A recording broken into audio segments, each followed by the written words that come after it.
Wala nang intro-intro. Bigla silang tinawag ng tatay nila. Nagmamadali pa ito tapos medyo pasigaw yung pagtawag sa kanila. Paglapit nila dito, meron itong tinuturong lalaki. Naglalakad yun papasok ng simbahan. Ayon dito sa nanay ni Ronron, hindi niya matitigan yung lalaki sa muka. Parang napupuwing siya tapos ang hapdi ng mata niya. Kaya kung titingnan man niya ito, sa katawan lang. Habang nakaturo doon yung tatay nila, nagwika ito ng, Yan yung inang pumatay sa nanay niyo. Tandaan niyo yung mukhang yan. Gaganti tayo. Pasensya na, hindi pwedeng banggitin yung pangalan ng lalaki. Silang magkakapatid, takang-taka sa sinabi ng tatay nila. Pumatay sa nanay nila? Kita nilang nawalan nyo ng buhay sa kwarto lang, di ba? Wala namang ibang tao doon, bukod sa kanila. Tanong nung isang anak niyang lalaki, Tay, anong pumatay? Mag-isa lang si nanay sa kwarto. Nakita namin kung paano nawalan ng buhay si nanay. Hinila sila ng tatay nila sa loob. Tapos ang sabi nito, isarado yung pinto. Medyo nawuwirduhan na sila sa inaasta ng tatay nila. Parang takot na hindi maintindihan. Ayon dito, nung araw na nag-aagaw buhay yung nanay nila, iniwan niya ito sa bahay para sana tumakbo doon sa manggagamot na nakaengkwentro nila. Papakiusapan niya na titigilan na nila yung pasyente basta wag lang papatayin yung asawa niya. Ang kaso lang, nakapalibot lahat ng kamag-anak nito at ang gusto nilang mangyari, mamatay yung asawa niya. Gawa ng grabe-grabing parusa ang ibinigay niya dito. Halos bulukin niya pala yung 2 talampakan nun para hindi makapaglakad. Kung saan-saang doktor na din dinala nung mag-anak, pero hindi talaga makita yung dahilan kung bakit bigla na lang hindi makalakad yun. Tapos ang taning sa kanya, 2 araw lang at aakyat yung bulok na yon sa katawan niya at tuluyan siyang mamamatay. Mabuti na lang, may kakilala ding manggagamot yung mag-anak, kaya naisalba yung buhay niya. Yun yung pupuntahan sana ng tatay nila. Gumawa ito ng pansamantalang depensa para maligaw yung manggagamot. Ang kaso lang, binuksan nila yung pintuan ng kwarto, kaya nagawa nitong matuntun kung saan nagtatago yung nanay nila. Kaya ang nangyari, napatay ito nung manggagamot. Nakarating yung tatay nila sa bahay nito, pero nagbababaan na yung mga tao. Tapos yung tinarget nilang pasyente, pinapagpagana ng manggagamot at inuusalan na ito sa bumbunan. Bumagsak ang mundo niya nung nakita niya yun. Wala naman siyang magagawa.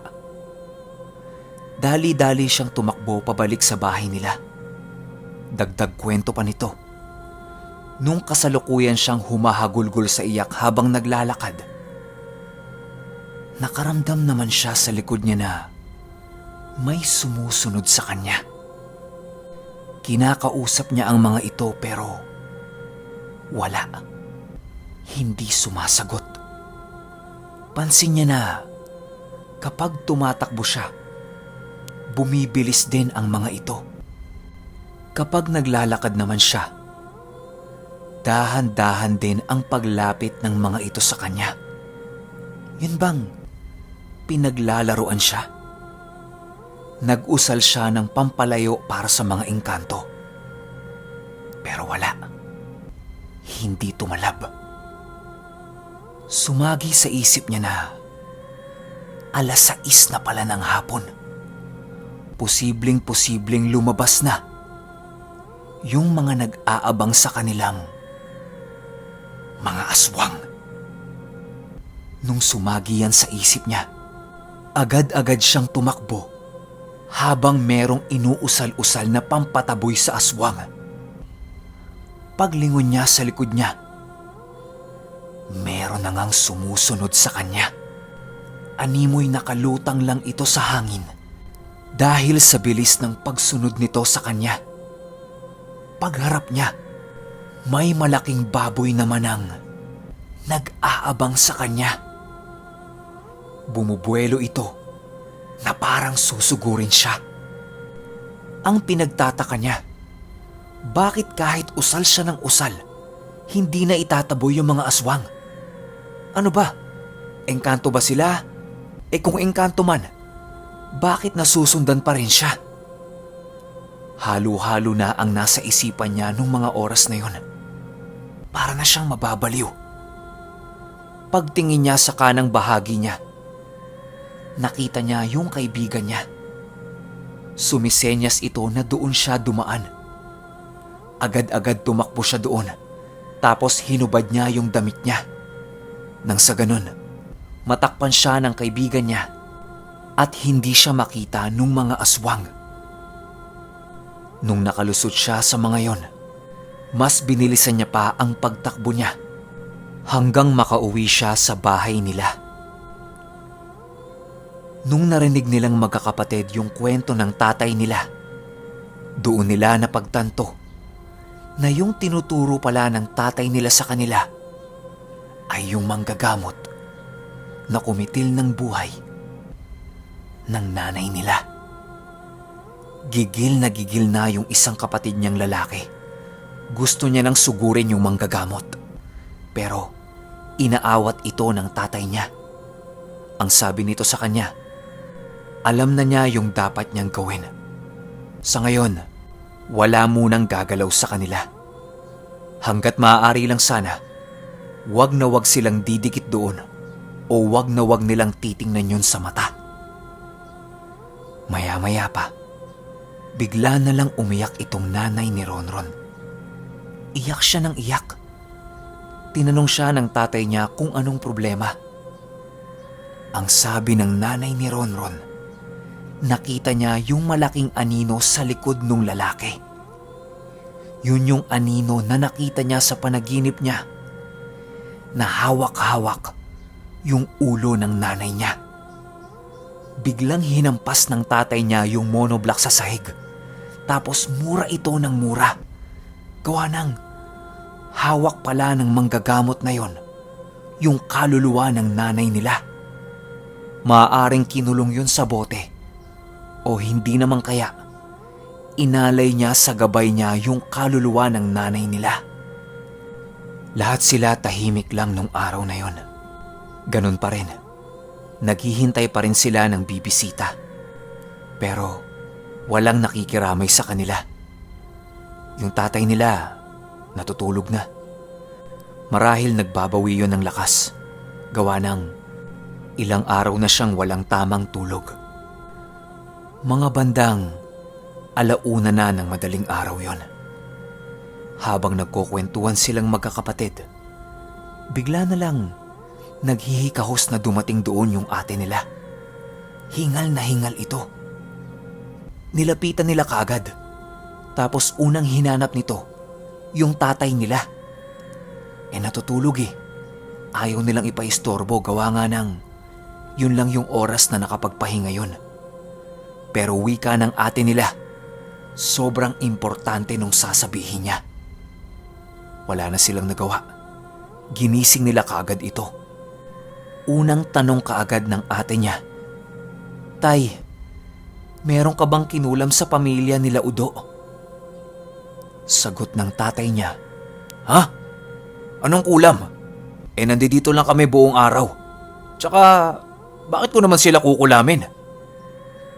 Sabi nito sa kanya, yung pamangkin nila Udo, yung asawa ng ate niya, patay na. Hirap na hirap itong makahinga simula pa kahapon ng umaga. Lahat na ng ritual ginawa ng mag-anak pero hindi ito gumaling-galing. Tapos tuwing uubo yun, merong putik na lumalabas sa bunganga niya. Sinusundan ng mag-anak kung saan nanggagaling yung kulam. At natunto nila yon sa bahay nila.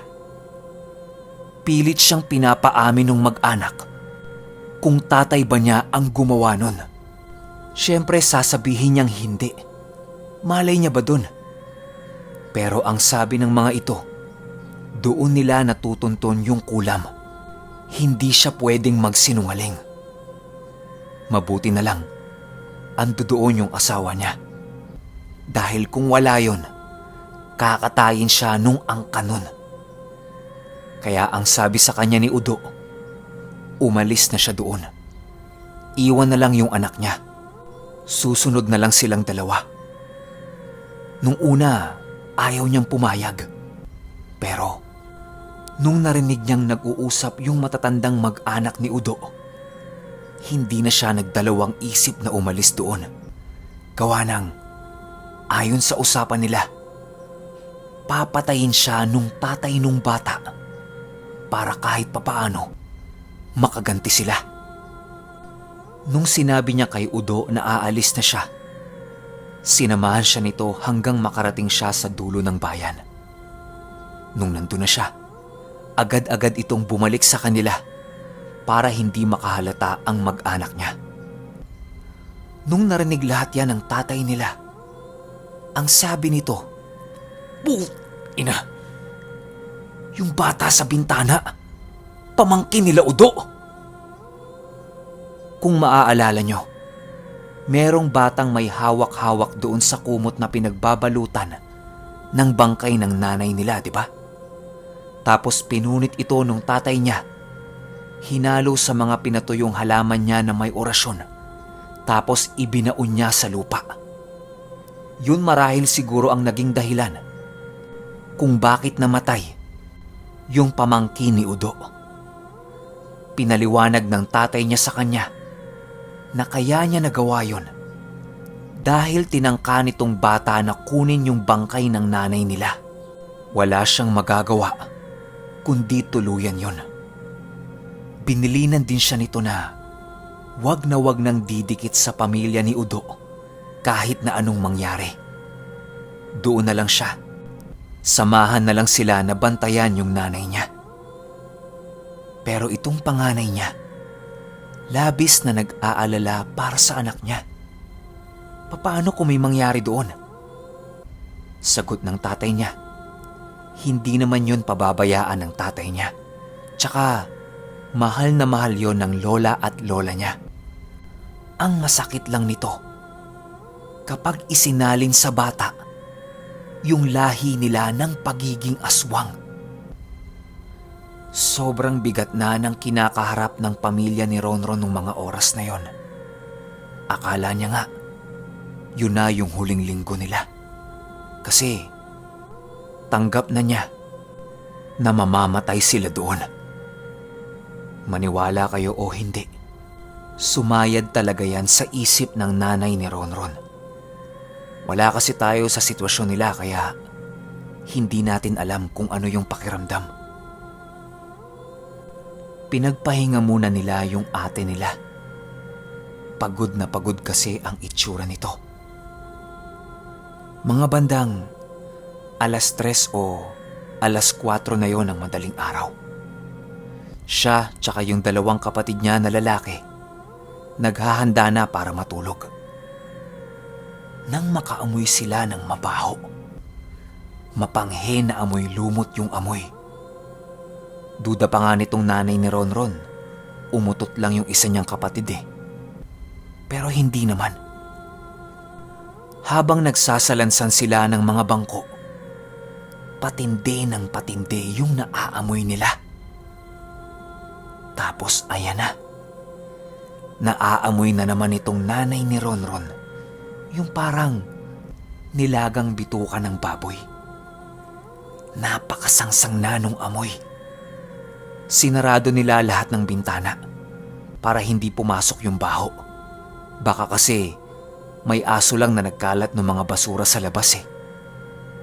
Medyo humupa naman yung baho. Nung isasara na ng nanay ni Ronron yung pintuan, saksing buhay siya hanggang ngayon sa nakita niya. Isang nakahubot-hubad na matandang babae.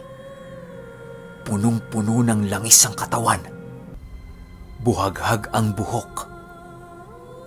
At gigil na gigil itong nakatitig sa kanya habang tumutulo ang laway nito.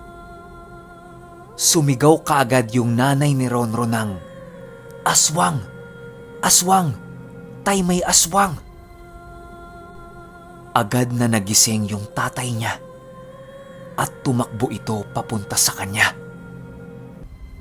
Maniwala kayo o hindi, yung matandang babae nanatiling nakatayo doon at nakatitig sa kanila. Binubuka-buka pa nito ang bibig niya na para bang naninindak.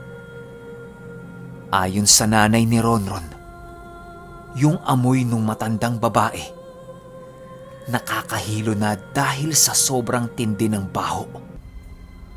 Para siyang hihimatayin. Yung tatay nila, sigaw ng, "Sige! Lumapit ka rito! Lapit!" Maya-maya pa, dahan-dahang naglakad papalayo yung matanda habang nakatitig pa rin sa kanila ng masama. Nung nawala na ito, tumakbo naman yung tatay nila kung saan nakatayo yung matanda. Tapos kinuha niya yung bakas ng paa nito sa lupa. Habang naglalakad ito pabalik sa kanila, nagwiwika ito ng, "Patay ka ngayon sa akin, tanda. Matapang ka. Bukas patay ka na. Bukas patay ka na." Gigil na gigil ito habang daladala yung lupa na nakabalot sa kanyang panyo. Hindi na natulog yung tatay nila nun. Ang sabi, sila na lang ang magpahinga. Gawa ng magsisimula na siyang maglakad pagpatak ng 6:00 ng umaga. May mga kukunin lang siya sa bahay nila. Antok na yung nanay ni Ronron nun. Pero hindi mawala-wala sa utak niya yung nakita niya. Hinintay na lang nilang makaalis yung tatay nila bago sila natulog. Buong araw tulog itong nanay ni Ronron. Gawa nga ng puyat siya nung gabi. Nagising na lang siya. Nandoon na yung tatay niya. Tapos marami itong bitbit na kung ano-ano. Bumangon siya para itanong sa tatay niya kung para saan yon. Ang sabi lang ng tatay niya sa kanya, para pamproteksyon. Mahirap na. Nagpakita na kasi ng senyales yung pamilya ni Udo. Hindi sila pwedeng maging kampante.